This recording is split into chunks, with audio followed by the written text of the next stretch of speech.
Okay, we are ready. Welcome everybody. Great to see so many people here for the talk. My name's Sarah. I'd like to introduce Dr. Larch Maxey. He's come all the way from sunny Totnes and London and wherever else he wanders. Larch has been studying climate change for 25 years. He's studied it at PhD level, is that right to say? And he's been very active in the climate movement in non-violent direct action for the last 5 years. 3 years? 30 years. 30 years, okay. So I've quite a vivid memory of watching a stream, as you do, an XR stream, I think, of Larch appearing out of a tunnel that he'd been in for 27 days at Euston. Kind of looking like a kind of, like you would a caveman, and I'll just tell a little anecdote. He's staying at my house, and I was worrying a bit about, getting the place where he was staying okay, is the bedroom okay? And my partner said to me, this is a guy who's in a bag probably for 27 days in a tunnel under use. You don't need to worry if his bed is comfortable and whether he's got somewhere to wee, okay? He'll sort himself out. So, So I introduced Larch, thanks.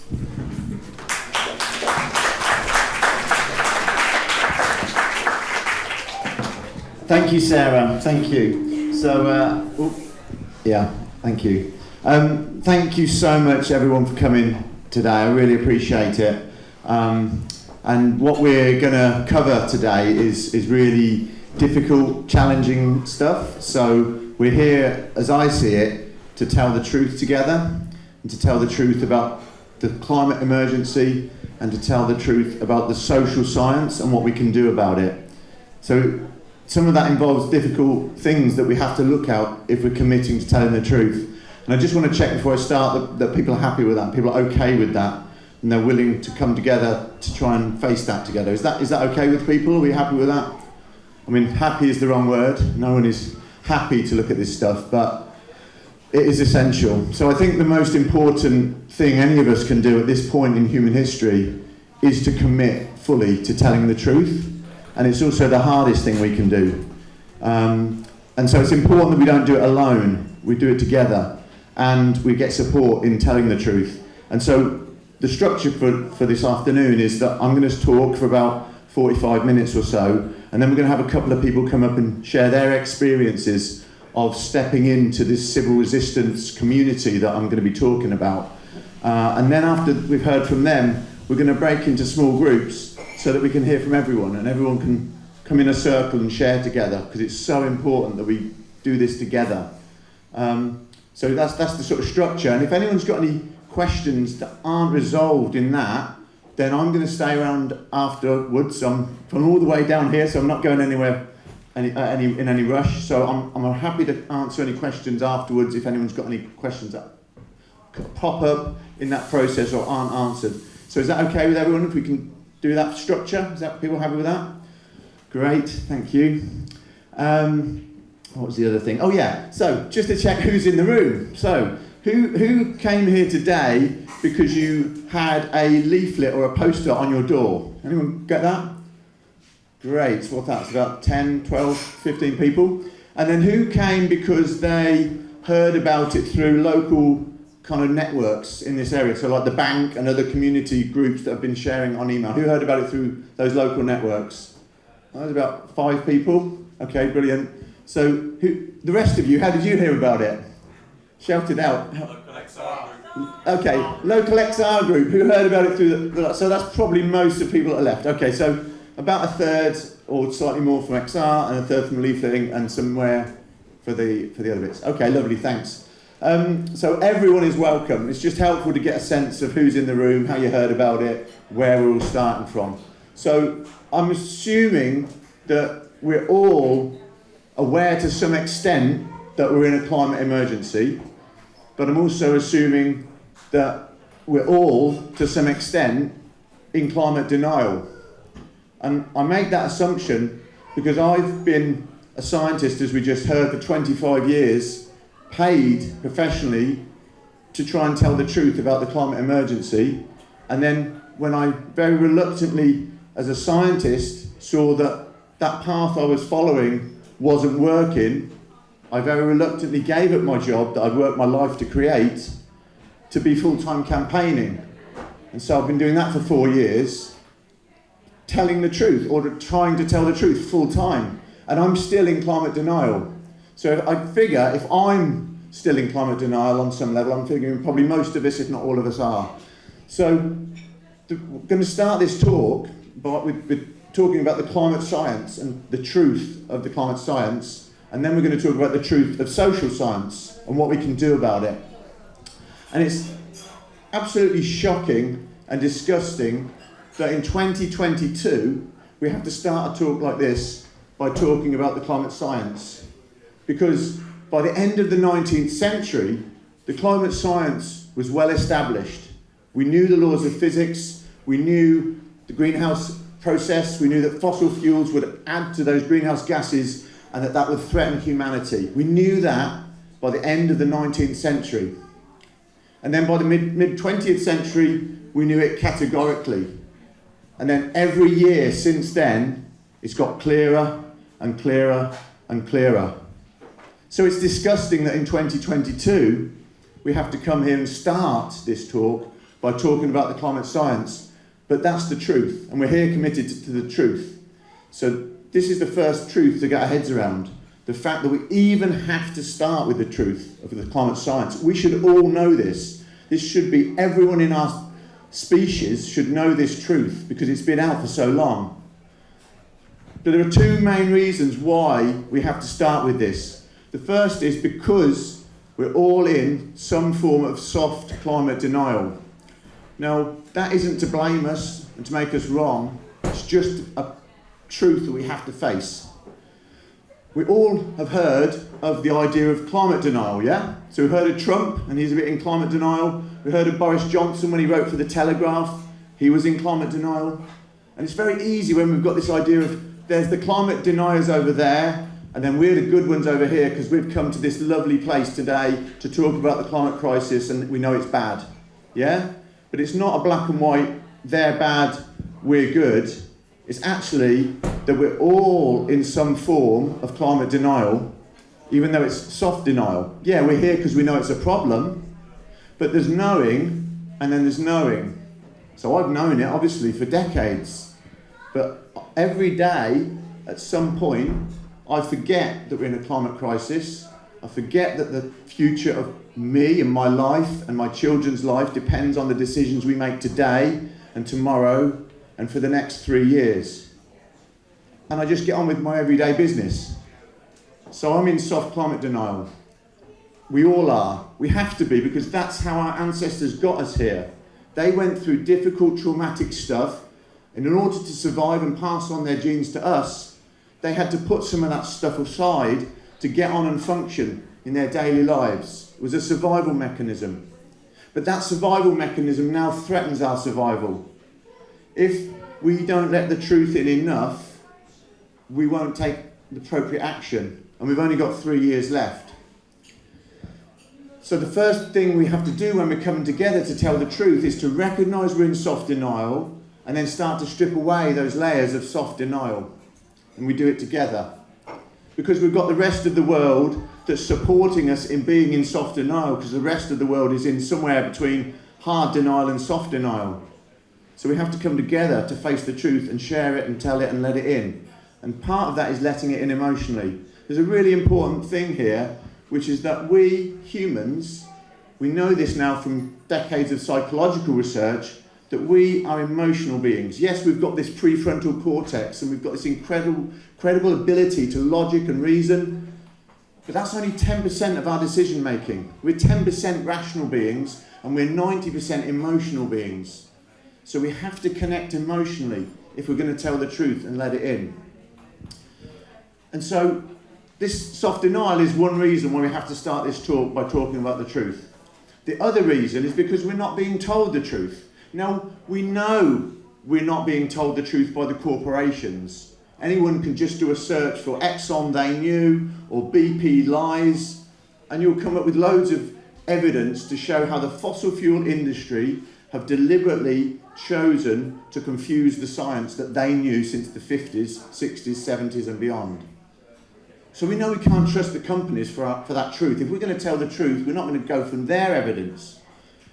But we also can't trust the politicians, can we? We know that. They're not even truthful about whether they had a bloody cheese and wine party or not. So how can we trust them to tell the truth about the most important thing humanity has ever faced? We can't. We can't trust the politicians. We can't trust the media, because the media is largely controlled by a few billionaires who are in bed with the fossil fuel industry. So where do we go for the truth? Well, I was a scientist for 25 years because I believe in science. So we would hope we can go to the scientists for truth. But one of the shocking things I want to share with you today is that we've been lied to systematically, not only by the corporations, the media and the politicians, but also by scientists. And this isn't some weird conspiracy theory. This is documented, researched in peer-reviewed papers over decades that can show us this. And I'll give you, if anyone's interested in that, you can look up the work of James Hansen, who has been trying to blow the whistle on this for decades. He was the top NASA scientist, one of the pioneers of trying to tell the truth of the science. But I'll give you one example, and that's a paper that came out last year in an online journal called The Conversation. Conversation is where academics write to each other and they write to the public. Now usually when academics write to anyone, themselves or the public, you only get a few people listening. There was a joke going around when I did my PhD, you'll be lucky if you get 4 people to read your PhD. Your supervisor, your examiners and your mum, if you're lucky. But this paper went viral. This academic paper went viral. Why was that? It was because 3 of the world's top climate scientists, with 80 years of research between them, top of their game, they wrote a confession in this paper, which was shocking, and got people to share this paper, and it went viral. And the confession they made, before I go on to the confession they made, I just want to backtrack a little bit. So everyone here has heard about COP26, yeah, in Glasgow. Has everyone heard about that? Yeah? Okay. Anyone not heard about that? No. We're all down with that. We've heard about that. And we know it was a failure, a fiasco. Most of us got very upset because, yet again, we've seen our future sold down the river. But COP26, we had thousands of students outside saying, follow the science, keep 1.5 alive, yeah?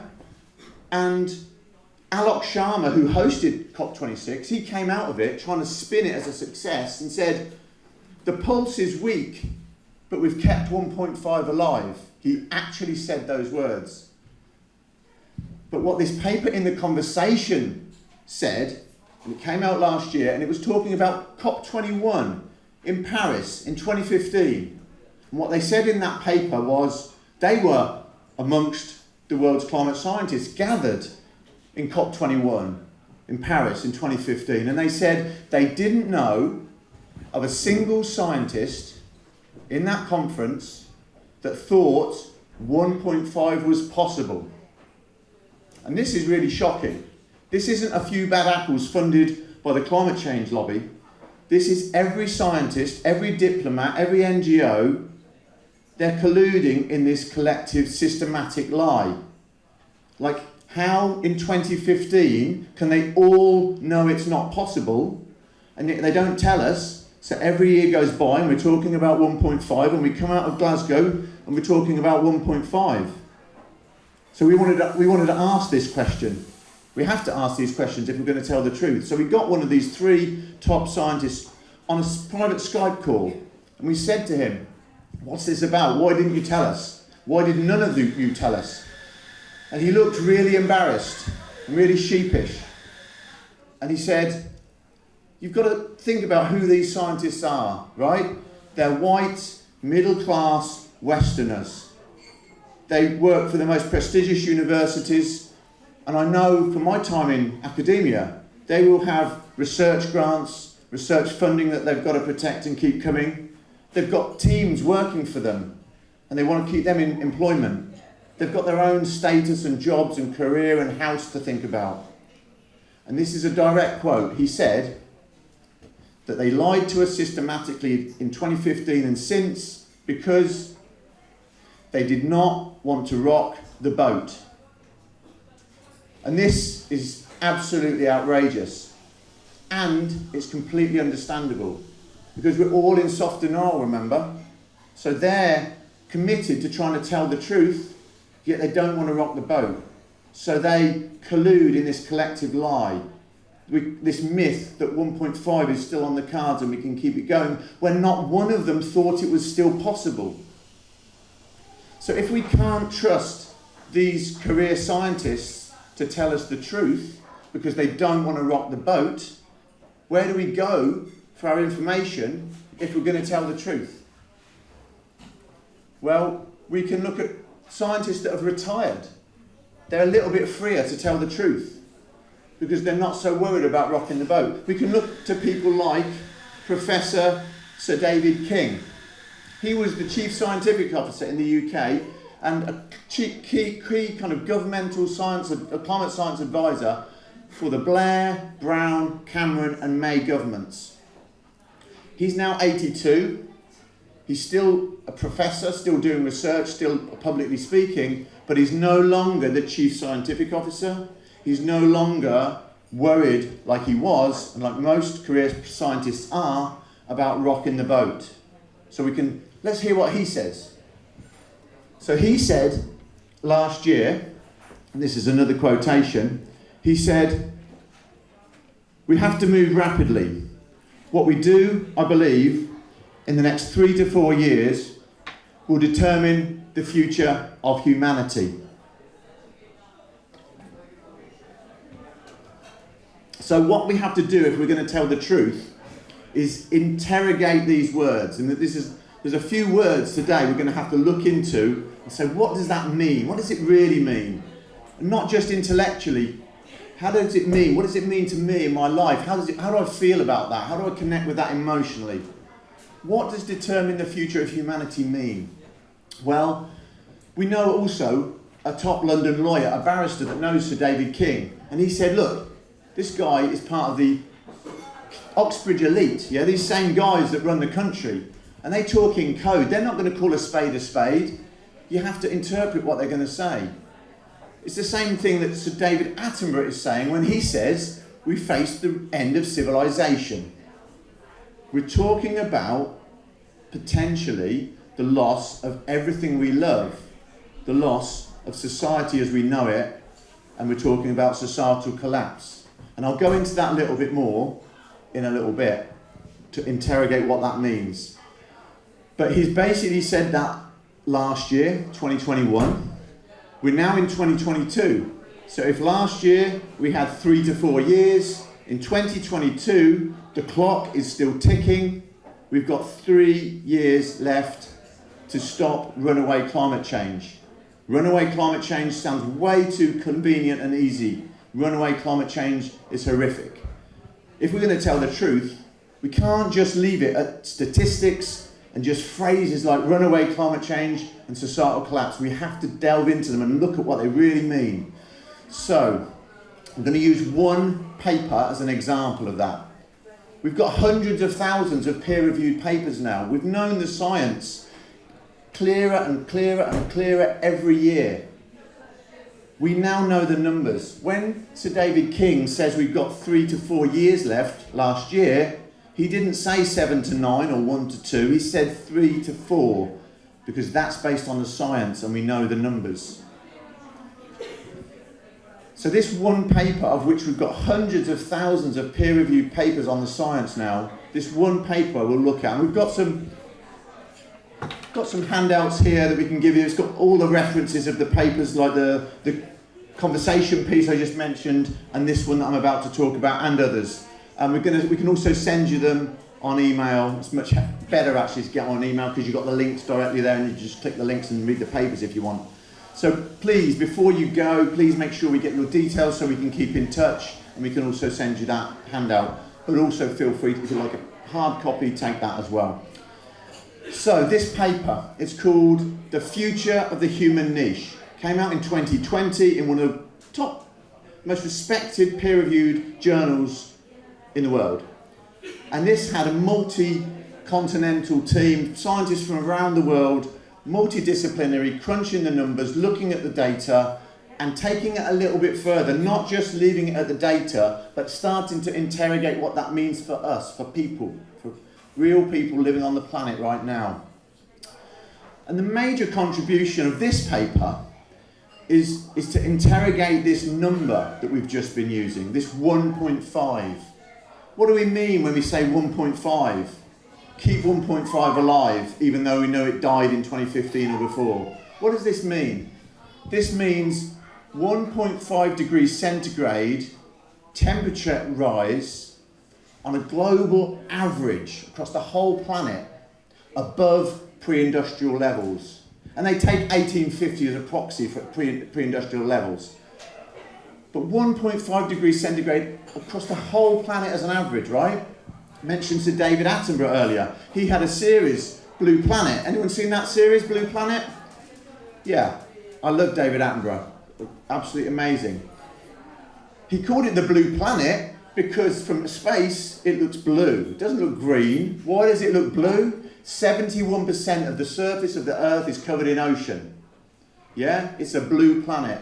So when you take an average temperature rise of the whole planet's surface, most of that is water. Water doesn't heat up the same as land. We don't live in the water. We want to know what's happening on the land where we live. All of humanity lives on this land. What is going to happen there? And that's what this paper did. And basically what it said was, the global average temperature rise is a really shit statistic. Now they didn't use those words because it's a peer-reviewed paper, but that's what it amounts to. Because a global average temperature rise doesn't give you the reality. So this figure that they came out with, they crunched the numbers and they said, when we get to 2 degrees global average temperature rise, what we're talking about on land where we live is 7 degrees average temperature rise. So 2 degrees globally means 7 degrees on land where we live. And that is a game changer because 2 degrees sounds kind of okay. Like we're in Britain, it's a cold, temperate climate. Warmer winters wouldn't be a bad thing, surely. Even a bit more hotter summers, not bad if it's 2 degrees hotter. That's like what we would assume if we hear that statistic. But when we think about 7 degrees average temperature rise on the land where we live, we can, if we just scratch the surface of that, we can start to see it's big, big trouble. Because, for example, a couple of years ago in the UK, we had a heat wave. We had 38 degrees and hotter in areas of the UK, in London and Cambridge and elsewhere. You could barely walk outside for 10 minutes without being uncomfortable. On a global average temperature of 2 degrees, that event would be 45 or hotter, because on peak heat events, we're talking about 15 degrees hotter on land. So suddenly, we're talking 45 or hotter in London. And suddenly you can start to see, well, that's not comfortable. At 40 degrees, infrastructure starts to melt. Roads, cables, we have to replace them all at 40 degrees. I'll just give one example. And then we could look at many, and I'm sure partly the reason we're all here today is because we're seeing in the news these events unravel constantly. Colorado had wildfires this year in the winter, unprecedented. Germany had flooding, hundreds of people dying in one of the wealthiest economies in the world. Unprecedented. Many, many examples, but I'll just give one, and this is the town of Lytton in Canada, British Columbia. It has a temperature a bit like Wales, a bit like Cornwall. It's pretty cool most of the time. It's cool, temperate climate. It's wet, maritime, temperate climate. And we know the weather here, it's pretty cool. You don't get, you get the odd hot day in the summer, but it's generally can be pretty cold even in the summer. What they had In Lytton, which is supposed to be like Cornwall and Wales, they had an extreme weather event where it went just under 50 degrees Celsius in the town of Lytton. Things started to melt. 3 days later, the whole town burnt down. Have a look, it's all on the web, just do a search for Lytton. This is what's coming down the track for all of us as we go forward into a 2-degree world. It's not a comfortable, convenient thing. It's an absolute devastating emergency. There is no escape. Climate change is going to mean lots of things. It's going to mean more flooding. It's going to mean more storms. It's going to mean sea level rise. It's going to mean drought. But it's relentlessly, without doubt, going to mean heat. Heat and more heat. And so this paper, called The Human Niche, spells that out for us if we're paying attention, if we're willing to let the truth in. 7 degrees of warming on land is devastation. And what this paper did, which is partly why it also went viral, more than just a few academics reading it, is it went a little bit further, didn't just leave it at the stats, 2 degrees is 7 on land. It went a bit further and said, what's that going to mean for people who live on that land? And what they said was, at the current temperature of about 1.1 or 1.2 degrees above pre-industrial levels, we have 1% of the land's surface that is 30 degrees Celsius average temperature or above. 1%. At 30 degrees average temperature, we cannot live there. We cannot grow food there. It's places like the Sahara, the Sahel, most extreme environments on the planet. At 2 degrees global average temperature rise, this paper says, we're talking about 20% of the land surface having a temperature average of 30 degrees C or above. People cannot live there, we cannot grow food there. Currently, though, that 20% area is home to 1,000 million people who have lived there for thousands of years. We're talking about parts of southern Europe, most of Africa, parts of southern United States, Central America, most of Australia, most of India, the Middle East, massive, massive areas of the planet. People will have a very stark choice. You either move or you die. And where will they go? There is no plan for this. We've had a paper came out last year from a think tank, one of the world's most prestigious, respected think tanks. It's called the Chatham House. It's called Chatham House, sorry. And they wrote a report, and it came out on the 14th of September last year, and it says we're on course for 2 degrees of warming in the next 10 to 20 years. And they specified that that will include 1 billion people being on the move, as this paper said. This is what's coming down the line. Not in some mythical point in the future when we're all dead. No, in our lifetimes. That's what's happening. This is telling the truth. It's not some future thing. It's now.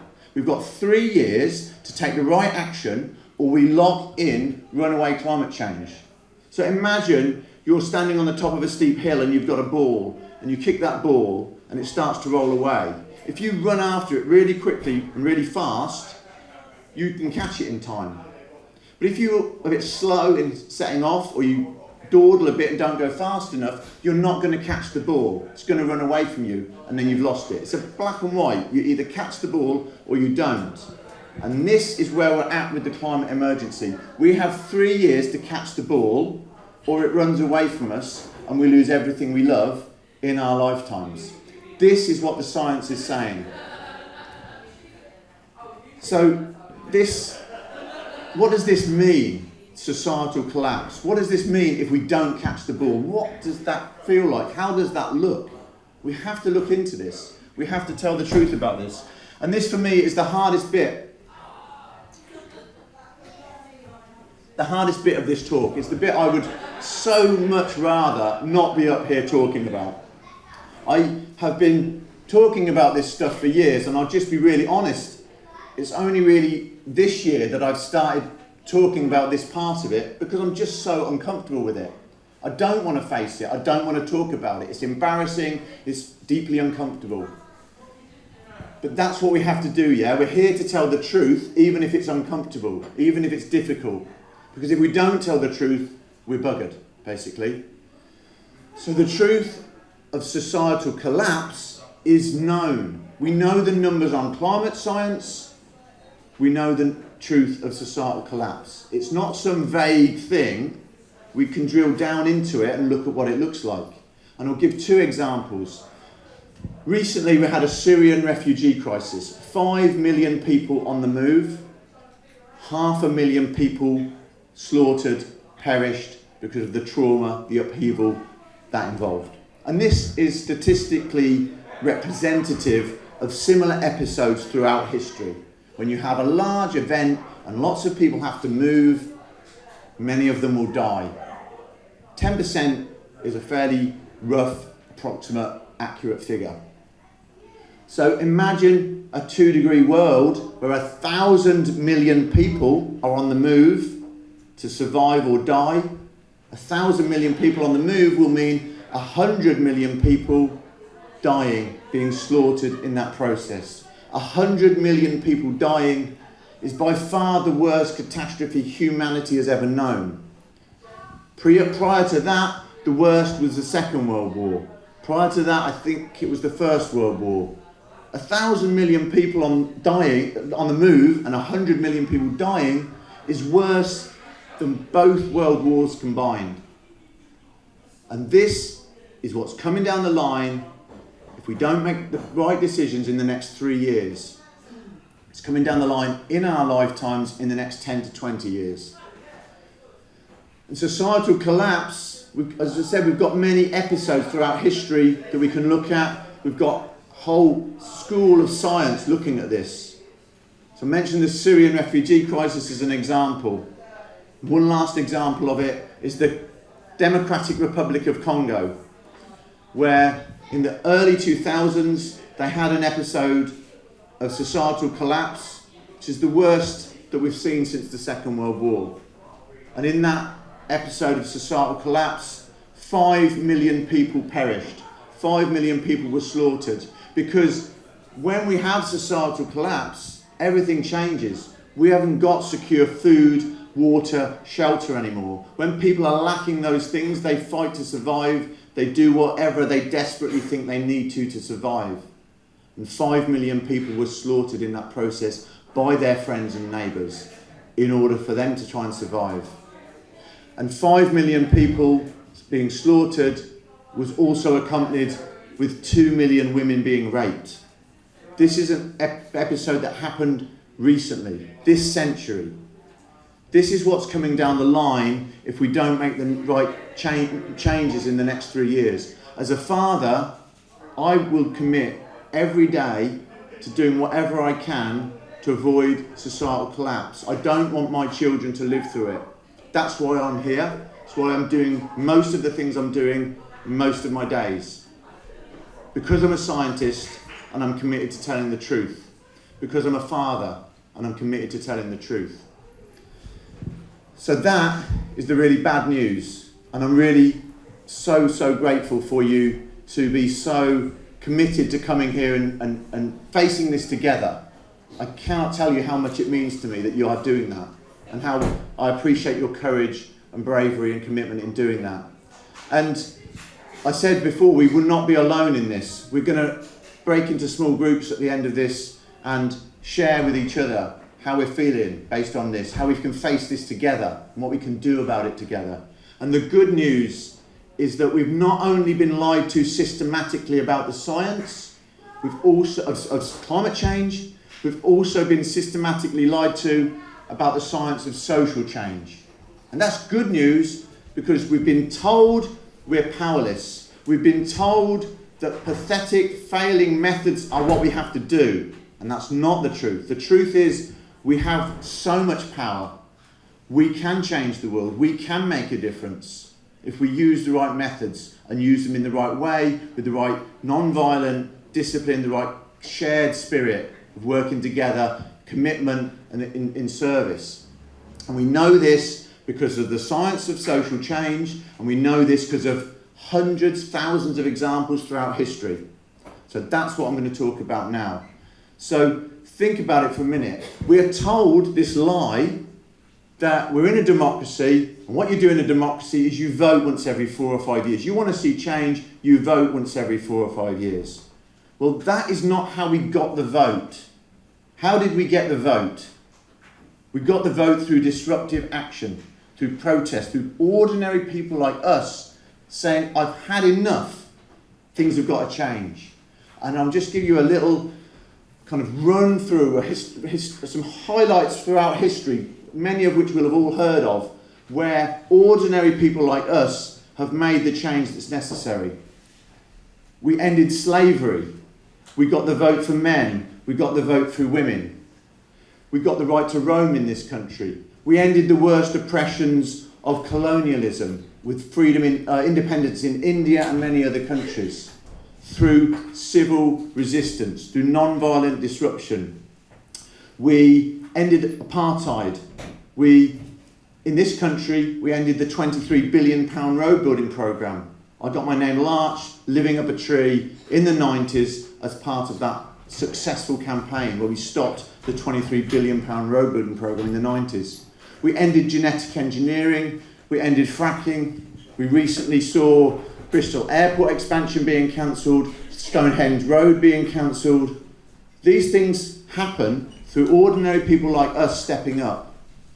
The civil rights movement in America is a great example of this. And I'll give one example from all of that sweep of history to look at what civil resistance looks like and what it feels like. Because fundamentally what I am here today to do, what we are here today to do, I hope, is to come together as a community in civil resistance and to train and support that together. And it doesn't matter where we are on this path towards civil resistance, we can take the next step together. So the Freedom Riders in 1961 is a great example of what civil resistance looks and feels like. It's such an inspiring example. Basically in 1961, the civil rights movement in America was at a low ebb. They'd overcome 400 years of the most abhorrent slavery system ever. It was industrialized slavery of the transatlantic slave trade. It ended, but in the southern states of America, it ended in name only. In practice, they had the Jim Crow laws, they had lynchings, they had racist segregation. And what almost makes it worse is that in 1961, the young people, especially the black people facing this in 1961, they could see that their parents and older siblings had had a taste of that may end.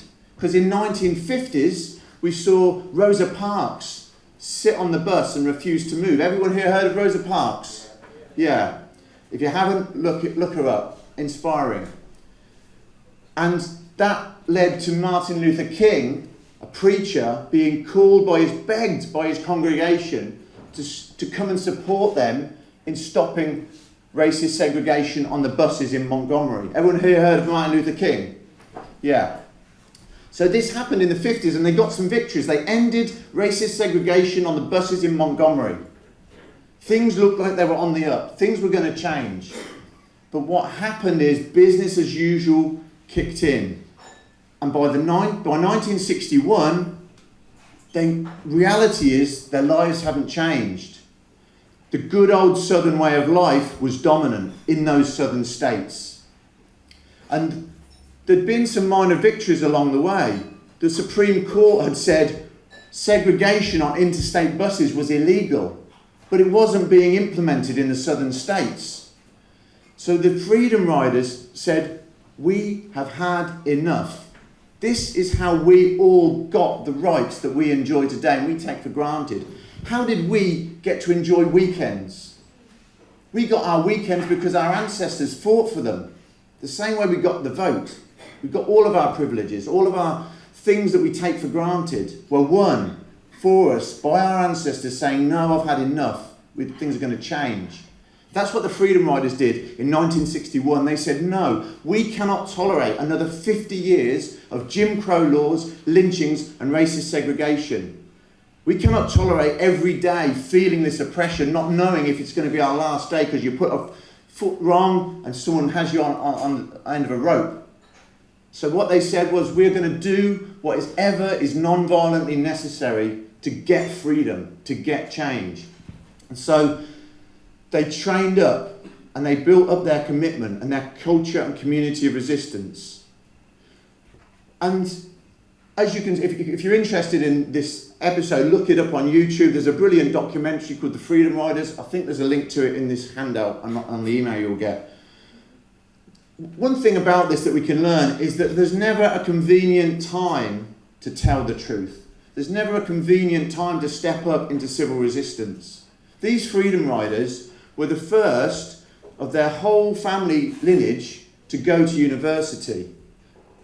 Same for me. I went to university because I was told that was how I would make a difference. You want to make a difference, you study hard, you work hard, you go to university, people will listen to you.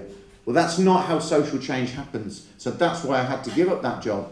But these people, their parents had fought so much harder than mine because they'd fought through racism to get their kids to university, and they sacrificed that in order to get freedom.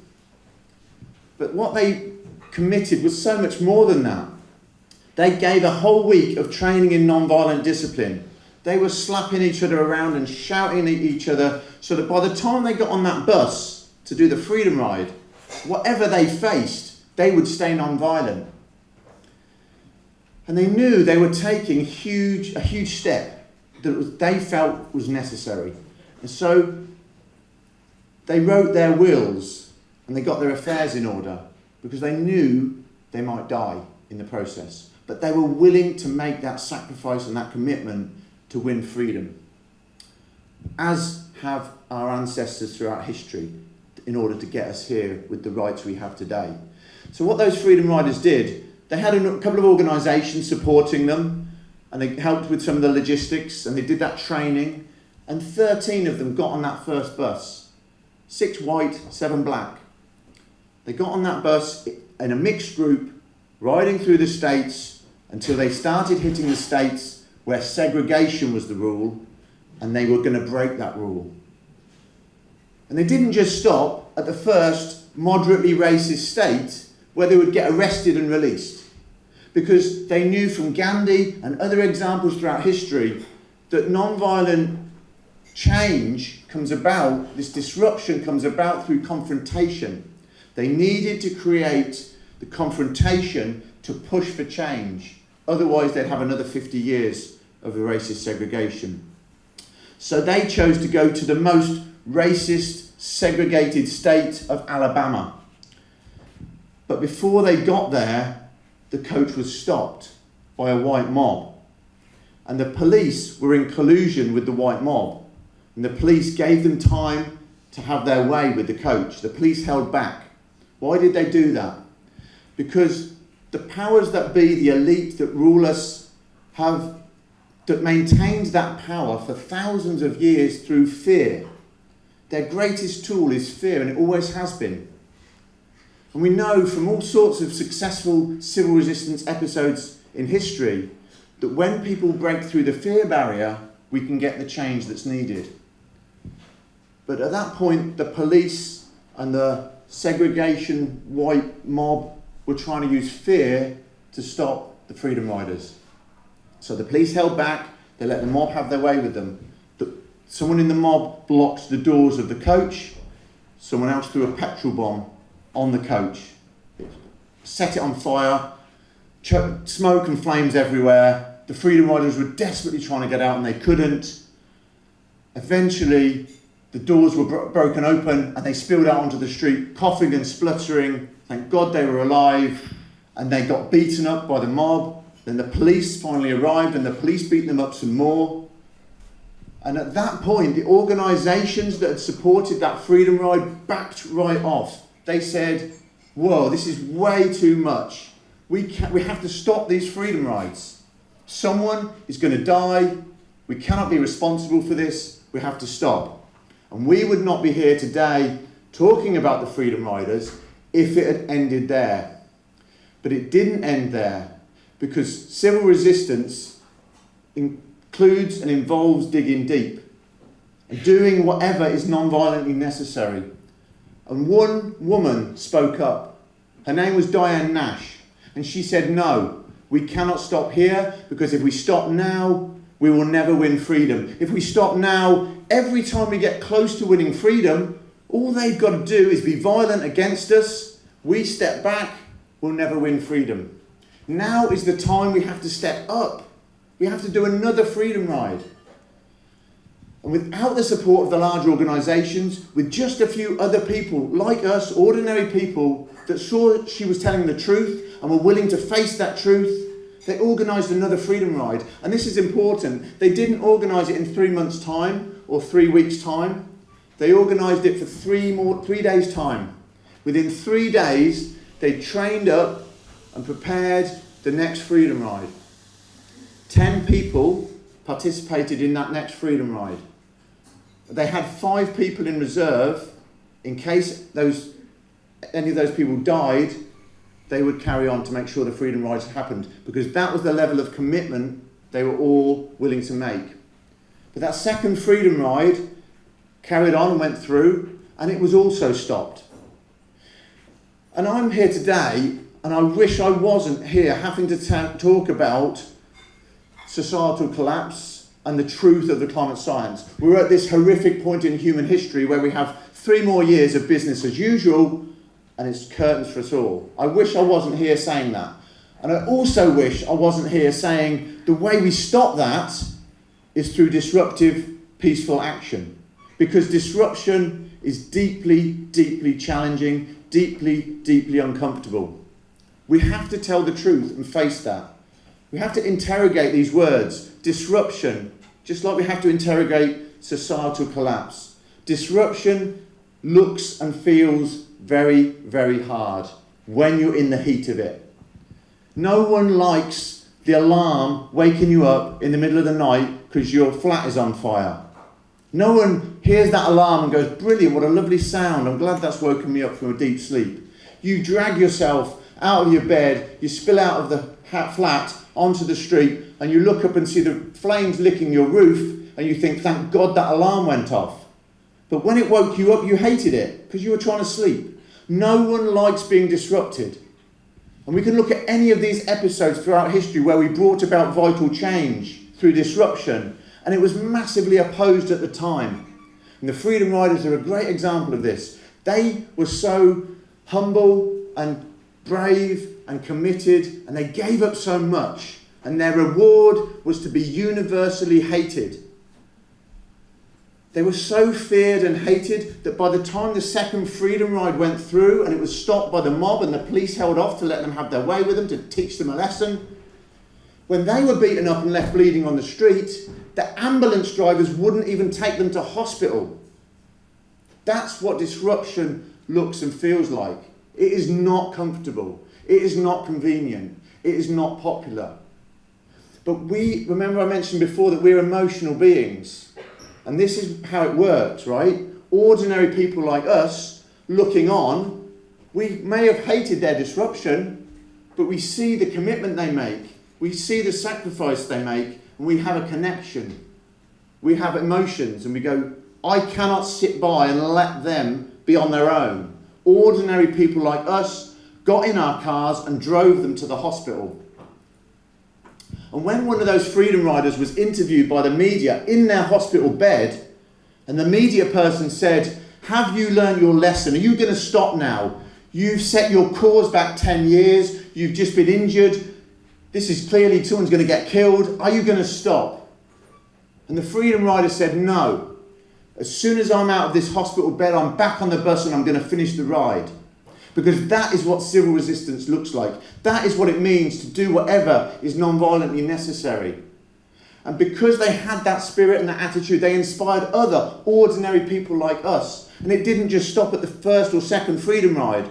Hundreds of people followed them and did those rides because they felt that emotional connection and they said, I cannot let them do this on their own. I'm going to step up too. And the government kept trying to use fear. They put them into the worst prison in America, Parchment.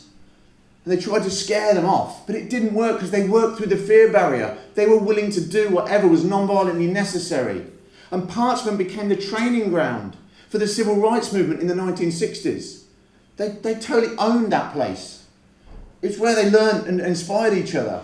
So instead of it being this place of repression, it was this completely reclaimed space of empowerment, because they worked through the fear barrier, because they were willing to do whatever was non-violently necessary. And they got a win.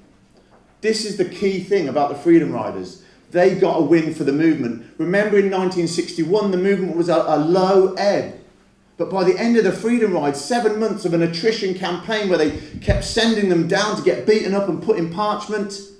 But within 7 months, they got a U-turn in policy. They got a victory. They inspired 1,000 campaigns throughout the 60s, which ended segregation throughout America. Now, it didn't end racism, but it was a major contribution.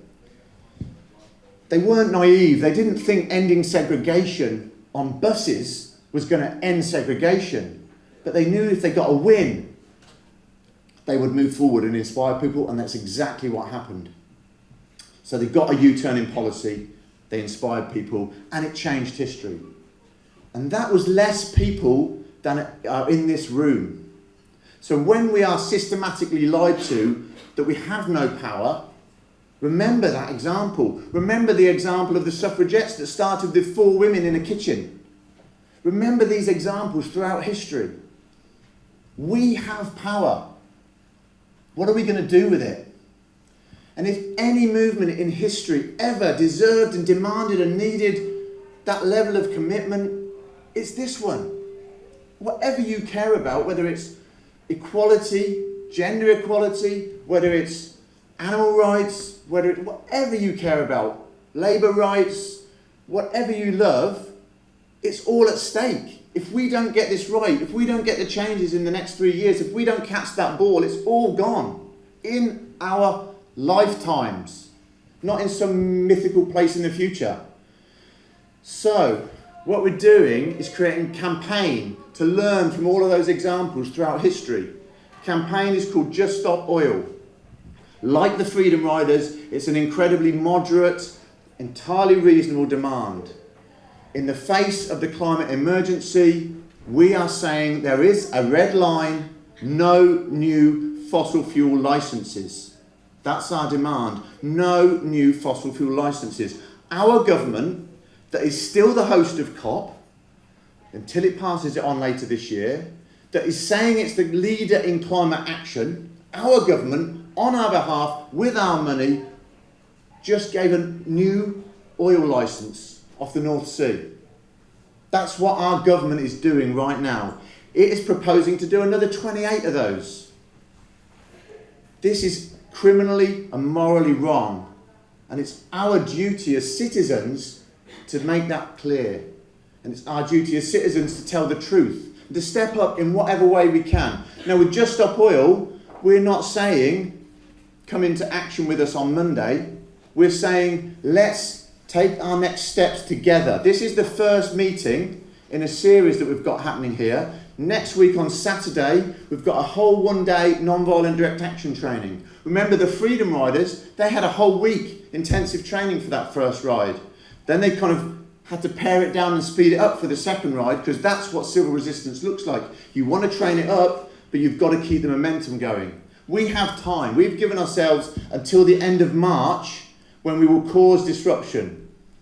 But before then, we're going to train up, form a community of civil resistance together. And it doesn't matter which particular role or roles any individual of us plays. It doesn't matter. This isn't about us individually. This is about all of us stepping up in service to life, to everyone, to the most vulnerable on the planet, and to our children and our family and ourselves. We're all in this together. And so with this civil resistance training, that's what we're doing. So this one-day civil non-violent direct action training is something we've learned from Extinction Rebellion. We have a brilliant 3-hour non-violent direct action training with Insulate Britain. They created an 8-hour training. With Just Stop Oil, we've learned from both of them, and we've honed it and created this really powerful training, which gives us all such great skills for life. It doesn't really matter if you've done non-violent direct action training before or not. Come to this one. I have been teaching non-violent direct action trainings for about 25 years. And every time like last Sunday, it was my day off, and I went and assisted 2 people that I'd recently helped train up to give the training. And I still learn so much every time I'm in that space, because we've got the whole of our lives and the whole of our society training us up in disempowerment, training us up that we cannot do this together. So the more we can come together and train up the truth of our power and our potential, the better. So I encourage everyone to come on this non-violent direct action training. If you can get there next Saturday, please do. And if you can't, we have other trainings coming up. We also have a follow-up meeting to this one. We've got one on Zoom next Wednesday. We've also got other meetings happening face-to-face locally. So there's loads of stuff happening. The people that came here from leaflets, it shows that this method works. We are leafleting meetings like this up and down the country. We're doing 20 meetings a week. So we need your help promoting these meetings with social media and with leafleting and whatever it is you can do. We have a whole youth climate swarm kind of group within our coalition that are also doing this. They're giving talks up and down the country in 100 universities between now and March. So if you're under 30 and you're interested, please get involved with that if you'd like. There are so many different ways to get involved. Whatever you love to do, you can do it in service to this campaign.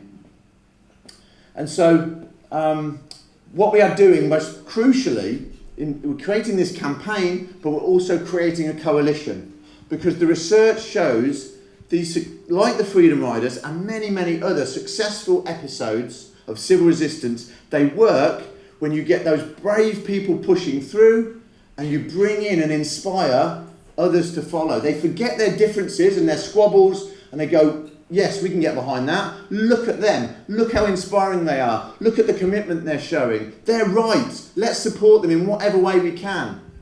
And so we're creating this broad coalition. And all we're asking for people to join that coalition is that they, and other organisations, is that they support the commitment to non-violence and training up into that they share the same demand of no new licences. That's all we're asking. It's very simple. And we've got elements of this coalition. I've just mentioned the youth element.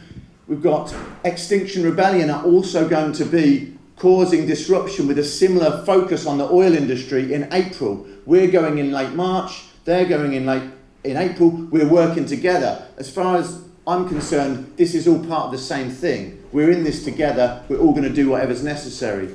We've got a vigil that's going to start earlier on in March, so that anyone, from any religious persuasion or none, churches, faith groups, trade unions, whoever you are, can join that vigil and start to sort of get behind the same demand.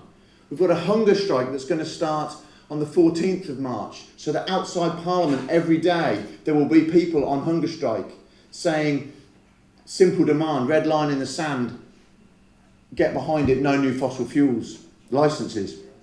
So we've got all of these elements and many more, and there is no limit to this. I know there will be people in this room that have ideas and energy and connections and skills that you can bring, so that the next time I'm down in this part of the world talking about this stuff, I can say, and we're doing this, and we're doing that.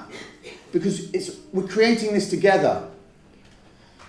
So that is the broad picture.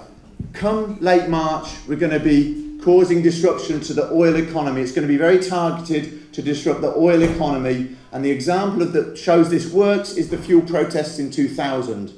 The fuel protests in 2000 show a great example of how economic disruption creates pressure for change. Tony Blair told us this. He didn't mean to, but he did. Because what he said in an interview once was the most pressure he felt as Prime Minister was the fuel protests of 2000. They disrupted the oil supply, the oil economy. Within a week, they got a U-turn in policy. Now this, for me, was shocking when I first heard it, because Tony Blair, who here has heard about the petition that's against Blair, for Blair getting his knighthood removed? A few people have heard about that. It's gone viral. There's been well over 1 million people sign this petition, because most people in this country were not happy that he took us into a war on Iraq. So 2 million people went to London and marched against that. But it was completely ignored. He barely felt any pressure. The largest anti-government march in UK history, Nah, nothing.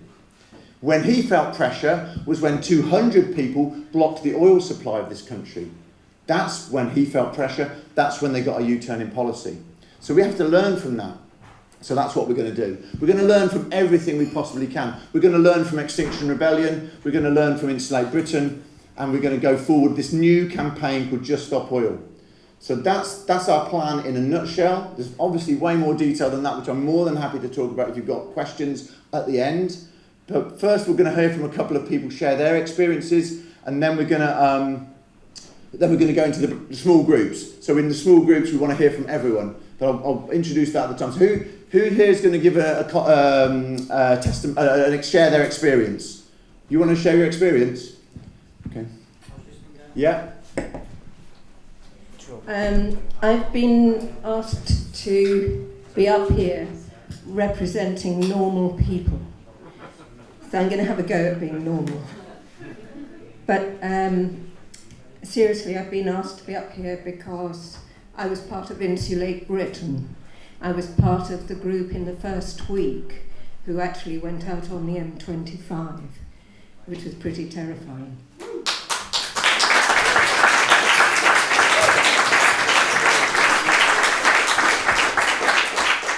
There are other people in the room who did the same thing.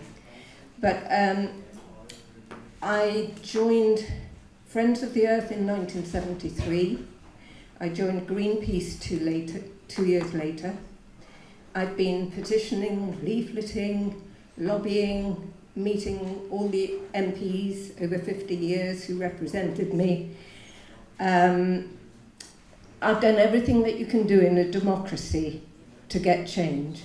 And a lot of people are like me, particularly my age. And so when XR started, you suddenly thought, these are people who are doing something that will work. These are people who are active. And one of the main reasons I wanted to be with XR is because I'd been doing it so long. Climate change was always in the future. You know, we were talking about something that was in 30, 40 years' time. But XR brought it into the present day. This is something that's happening now. So I joined and it was wonderful. And XR has achieved so much. It's easy to forget it was reviled when it first went on the streets. Everybody hated us. But it achieved the publicity it wanted. It put climate change back on everybody's agenda, and it told normal people what was happening. But what subsequently happened is a lot of those people who hated it to begin with now are very pleased XR is there because it's their conscience. It means somebody else is doing something. You know, we can carry on with our own lives because XR is out on the streets and it will do it for us. So there were two main reasons why I joined Insulate Britain when I heard Larch's first talk. And one was that my nephew had his first baby at the age of 45, much wanted. And when I went to see them, I couldn't look any of them in the eye. I couldn't look at that baby.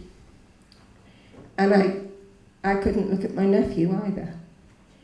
And then the other thing was that in March 91, the Falmouth packet printed this diagram of sea level rises. And I live in Porthleven. And those sea level rises meant that Porthleven Beach was gone probably, this is a Falmouth packet, probably within 10 years. And also large parts of the harbour. Now, a lot of people live in that area that is underwater. I've got that with me here if anybody wants to see it later.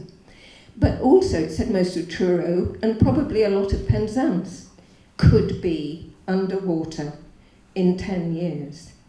Since then, we've heard that the Thwaites Glacier is going much faster than we thought. So it is pretty terrifying.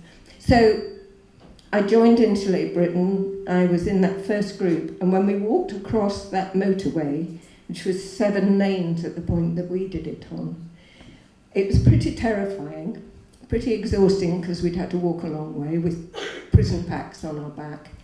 When we actually sat across that motorway with 20 people, I think, he suddenly felt power. He suddenly felt this could work. This is what, when we do it together, this is what happens. It felt powerful. We got arrested, we got taken to prison, and that had never happened to me before, being a normal person. And the first night was pretty grim, because I didn't know what to expect, and I was thrown out at 4 a.m, and there were people there with hot chocolate and buns and soup, XR people who took me and the others back to where we were staying. And before we left the prison, we all said, "You do know if you let us out, we're coming back." And anyway, they let us out. They didn't want to take us to court because it was just before COP. We were trying to get taken to court, but they didn't want that. Anyway, we did it again the following Wednesday. We got taken in, and the police said, "Oh, you lot again." And they let us out a bit earlier, but again we said, "We're coming back." And the desk sergeant said, "We've got a sweepstake on you lot to see whether you're coming back or not." And on Friday, when they arrested us, they were full of respect. They were absolutely full of respect for us. And Insulate Britain kept it in the news for 7 weeks, every week, every day. Again, we were reviled. Again, people said, "You're setting it back." But even comedy shows were talking about it. And now XR are sitting on motorways in New York, in Rome, and other places too. So it's had a profound effect, and I was proud to be part of it. And I will be taking part in Just Stop Oil, and I'll be proud to.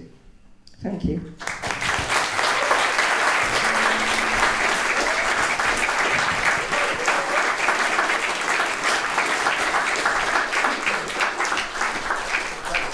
Back to go that way. Go that way, Dan. There's some steps there.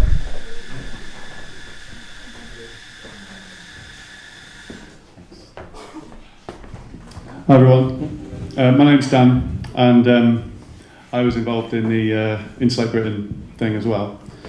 I know there's a lot of XR people in here. Hey. The reason I engaged in civil disobedience is because I realised most of my life I've been complicit in status quo by just carrying on with business as usual. And I saw the 2018 bridge blocking in London, and I thought that looks exciting. And it was on the media, you know, we were hearing about it, whereas if it was a march with however many people it was on that bridge, not very many, if they were just marching from A to B, we wouldn't have heard about it. And it sort of showed me what that there are civil disobedience campaigns going on here. And I've been part of protests before, and they never get reported, you know, so you spend your time talking to people in the public, going on rallies, you just don't hear about it. I was in a protest years ago in Manchester. There were 80,000 people marching through the streets, protesting against the Tory party. They were having a conference there, and I didn't read one article about it. I was really inspired that day, as I've been other days, being part of other protests, seeing really intelligent people doing this for the right reasons and not just troublemakers, and no one reports it. And then it seems to me that when that disruption happens, it gets reported. Am I still in the mic? I think people can hear you. And then I turned up to London for the 2019 April Rebellion, and I got on a bus, and there were quite a few people on that bus that I'd already sort of known, but I wasn't part of any sort of group back then. I just went to a talk, a Heading for Extinction talk, in Falmouth, and I was just amazed at the energy, the intelligent talks going on, discussions, listening to poetry. People really give a shit about the climate catastrophe that's on the horizon, and they were coming together on this bridge. It was Waterloo Bridge. We called it the Garden Bridge, I think. Pot plants everywhere, bamboo.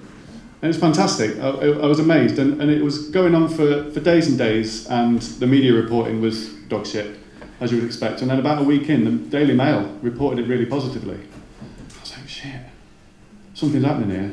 That something's changing, and it showed me how when you put pressure consecutively, day after day, when you put that pressure on, it gets a different response. The media have to stop reporting on those troublemakers that are just, uncooperative crusties or whatever they want to call them, and they start reporting on the issues, and they start repeating what the scientists are trying to scream at us with their reports.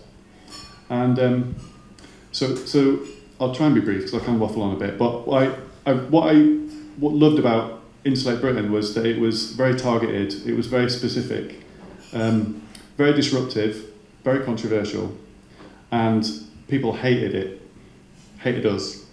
But how else could you get insulation in the media for weeks on end? It's boring. But people talked about it, and those column inches are there now forever, and it's sort of in the public psyche that we need to retrofit houses, and the Tories promised it years ago, and they haven't done it yet. So that pressure is there, and it's going to carry on being there, even if Insulate Britain stop doing what they're doing. And this Just Stop Oil campaign, it seems to me that if you want to stop carbon emissions, like stopping extracting more oil, that's the first step, right? And that might be the first domino that has to fall. So the reason I'm going to get involved is because I'm not going to be complicit anymore. And when something like this comes along and a movement like this comes about, and you can see that there are amazing people involved in it, like hundreds and hundreds of really awesome people that really know what they're doing, that have really studied civil disobedience and how to make a campaign work, I think we've got to get involved. And that's why I'm going to get on the streets.